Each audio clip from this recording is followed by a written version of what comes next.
अध्याय 61। Net 20। Mermaid queen elf kingdom 3 में पहुंचती है। ठीक है, अगर तुम मुझे अपने नहीं, एवलिन ने तुरंत अपने चेहरे पर एक दयालु मुस्कान के साथ जवाब दिया। आह, एक काल्पनिक तीर एरियल के दिल में चुभ गया। तुम हमेशा की तरह क्रूर हो। यह सुनकर एवलिन खिलखिला उठी और एरियल भी मुस्कुराई।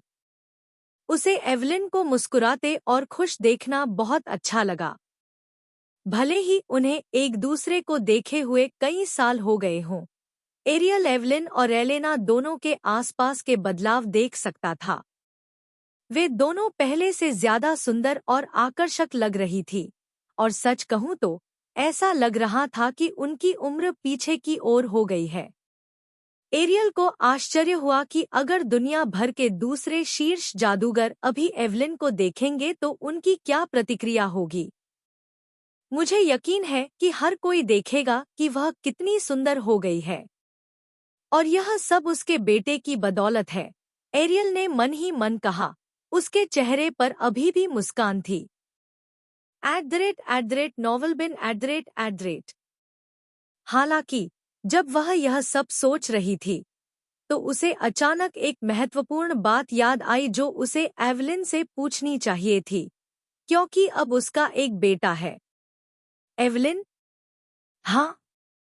राजकुमार कहाँ है? मैंने उसे आने के बाद से कहीं नहीं देखा। एरियल ने इधर-उधर देखा लेकिन उसे केवल मिया ही दिखाई दी, जिसके सामने वह बैठी थी और चेहरे पर मुस्कान के साथ उसके सिर को थपथपाने लगी। यह देखकर कि एरियल अपने बच्चे को देखने में दिलचस्पी ले रही थी, एवलिन ने हंसते हुए जवाब दिया। अच्छा, ऐसा इसलिए है क्योंकि वह यहाँ नहीं है। दरअसल हम अभी उसे देखने के लिए जा रहे हैं। अच्छा, तो चलिए चलते हैं। ठीक है। एवलिन ने एक बार फिर इधर-उधर देखा और सुनिश्चित किया कि सभी जाने के लिए तैयार हैं। अगर वह चाहती तो ओरियन की लड़ाई देखने के लिए सभी को तुरंत कोलिजियम में भेज सकती थी, लेकिन चूंकि उन्होंने सालों से एक दूसरे को नहीं देखा था, इसलिए एवलिन और एरियल ने कोलिजियम में गाड़ी से जाना पसंद किया और उन सभी चीजों के बारे में बात की जो सालों से उनके साथ हुई थी, जब वे एक दूसरे से दूर थे। यह अच्छा था क्योंकि एलेना और करेन भी इस अवसर का उपयोग अपने जीवन में आए बदलावों पर चर्चा करने के लिए कर सकते थे। यह तय करने के बाद सभी लोग एवलिन के बेडरूम से बाहर चले गए, लेकिन जब वे गलियारे में चल रहे थे तो एरियल ने एक सवाल पूछा जो उसे तब से परेशान कर रहा था जब से करेन ने कुछ दिन पहले उसे कुछ बताया था। मैंने सुना है कि राजकुमार अब 10 साल का हो गया है। हाँ, वह है। वह जादू से पैदा हुआ था, है न? हाँ, वह था, और यह उसे उसकी माँ और चाची के समान बनाता है, एवलिन ने मुस्कुराते हुए जवाब दिया। एरियल ने भी जवाब में मुस्कुराया। वह देख सकती थी कि एवलिन अपने प्यारे छोटे बच्चे से कितना प्यार करती थी, और इससे वह एवलिन के लिए भी खुश थी। मैं तुम्हारे लिए बहुत खुश हूँ, एवलिन, लेकिन तुम कैसा महसूस कर रही हो? एरियल ने अपनी सहेली की आंखों में देखते हुए पूछा। उसकी आवाज में सच्ची चिंता थी। मैं ठीक महसूस कर रही हूँ, एरियल। क्या तुम्हें यकीन है? तुम्हें पता है कि इसे निषिद्ध जादू क्यों कहा जाता है? इसका एक कारण है ना? क्या तुम्हें सच में यकीन है? तुम ठीक हो? यह सुनकर एवलिन के होठों पर मुस्कान आ गई क्योंकि वह समझ गई थी कि एरियल उससे ये सारे सवाल क्यों पूछ रहा था, और उसने एरियल को सच्चाई से जवाब दिया। मैं तुम्हें विश्वास दिलाती हूँ, एरियल। मैं बिल्कुल ठीक हूँ। ठीक है, अगर तुम ऐसा कहती हो तो मैं अब और पूछताछ नहीं करूँगी। वैसे भी करेन और मुझे आज से पहले यहाँ आ जाना चाहिए था, अगर हमें कुछ बेवकूफ़ों का ख्याल नहीं रखना पड़ता। यह जानते हुए कि एरियल किस बारे में बात कर रहा था, एवलिन ने हंसते हुए पूछा। तुम्हारे दादाजी ने तुम्हें फिर से पति दिलाने की कोशिश की, है न? हाँ, लेकिन इस बार वह मुझे कई पुरुष प्रेमियों से मिलवाना चाहते थे और क्या तुम्हें पता है कि इसमें इतनी परेशानी वाली बात क्या है?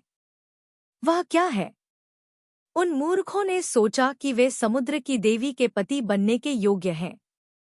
अच्छा, क्या तुम्हें नहीं लगता कि अब तुम्हारे लिए घर बसाने का समय आ गया है, जैसा तुम्हारे दादाजी हमेशा से चाहते थे?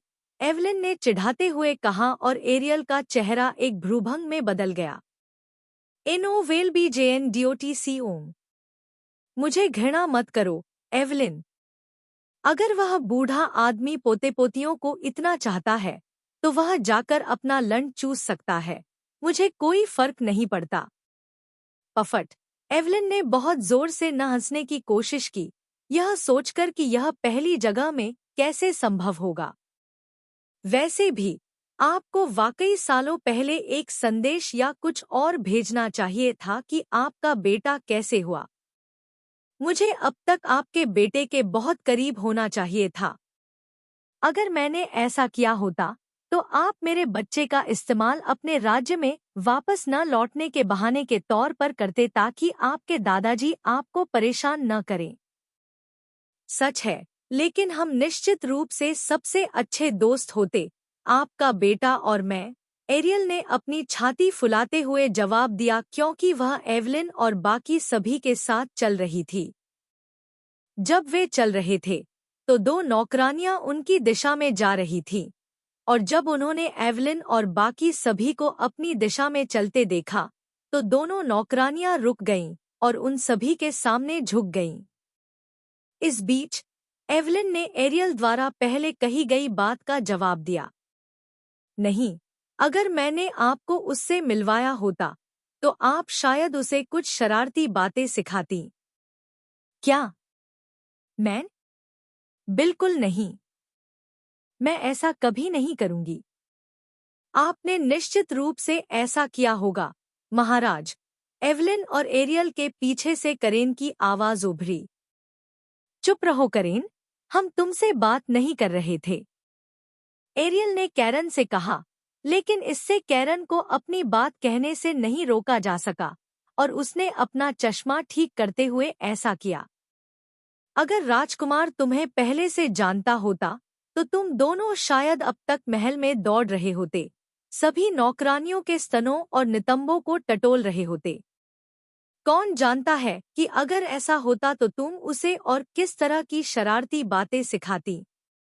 बस, कैरन, मैं अभी तुम्हारे स्तनों को जरूर पकड़ने जा रही हूँ। एरियल ने कैरन पर गुर्राते हुए अपना सिर घुमाया।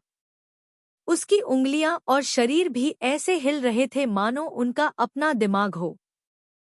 कैरन तुरंत एलेना के पीछे छिप गई और एरियल की तरफ अपनी जीभ निकाली।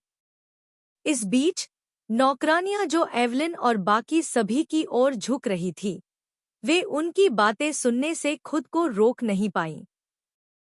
उन्होंने सुना कि एवलिन और एरियल किस बारे में बात कर रहे थे, लेकिन जब कैरन ने महल के चारों ओर दौड़ते हुए राजकुमार का जिक्र किया, जो महल की नौकरानियों के स्तनों और नितंबों को छू रहा था, तो दोनों नौकरानियों के कान और गाल लाल हो गए। जब उन्होंने एक वयस्क ओरियन की कल्पना की, जो पागलों की तरह हंस रहा था और महल के चारों ओर दौड़ रहा था, अपने कपड़े उतार रहा था और साथ ही महल की अन्य सभी नौकरानियों के स्तनों को छू रहा था, जिसमें उनके भी स्तन शामिल थे। बेशक, यह निश्चित रूप से महल की अधिकांश विकृत नौकरानियों के लिए एक सपना सच होने जैसा होगा।